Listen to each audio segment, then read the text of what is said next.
सांगलीवाडी ते कदमवाडी या रस्त्यावर भर दुपारी दत्ता सुतार वय वर्ष 35 राहणार इंदिरानगर या सेंटरिंग कामगाराचा निर्घृण खून केल्याचा प्रकार उघडकीस आलाय।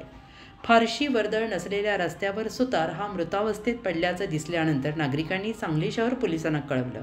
तात्काळ घटनास्थळी सांगली शहर पोलीस ठाण्याचे निरीक्षक संजय मोरे हे पथकासह दाखल झाले तेव्हा रस्त्यावर गर्दी जमली होती। गर्दी हटवून पोलिसांनी पंचनामा करण्यास सुरुवात केली। मृत सुतार हा रस्त्यावर पडला होता। त्याच्या चेहऱ्यावर गंभीर वार झाले होते। बाजूलाच एक कोयता चाकू पडला होता। या दोन्ही शस्त्रांना रक्त लागलेलं नव्हतं, त्यामुळे हल्लेखोरांनी दुसऱ्याच हत्याराने खून केल्याचं दिसून येत होतं।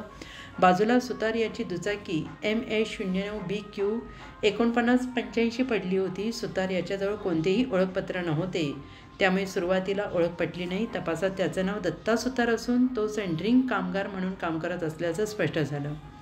पोलिसांच्या प्राथमिक तपासात हा खून अनैतिक संबंधातून झाला असल्याची शक्यता वर्तवली जात आहे। त्या दृष्टीने तपास सुरू आहे। खून झाला त्या परिसरात कुठे CCTV फुटेज आहेत का तपासले जात आहे। तसेच संशयितांचा शोध घेण्यासाठी शहर पोलिसांची पथके तातडीनं वेगवेगळ्या भागात रवाना केली आहेत।